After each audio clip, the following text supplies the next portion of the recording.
దేవుడు వాగ్దానాలను నెరవేరుస్తాడు. ఇశ్రాయేలీయులు ఎర్ర సముద్రము దగ్గర ఉన్నప్పుడు వెనకల ఫరో సైన్యం ఉంది, ముందర ఎర్ర సముద్రం ఉంది. అయితే దేవుడు పరిస్థితిని మార్చాడు. ఎర్ర సముద్రమును 2 పాయలుగా చేసి ఆరిన నేలపైన ఇశ్రాయేలీయులను నడిపించాడు.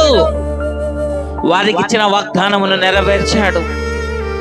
ఆకలిగా అందిన ఇశ్రాయేలీయులు మొరపెట్టినప్పుడు ఆకాశము నుండి మన్నాను కురిపించాడు దేవుడు. వారి వాగ్దానమును నెరవేర్చాడు. ఆకలిగా ఉన్నప్పుడు ఆకలికి ఆహారములు ఇచ్చాడు. ద్రప్పికగా ఉంది అన్నప్పుడు పన్నె నుండి నీటిని రప్పించి దేవుడు కార్యాన్ని చేశాడు.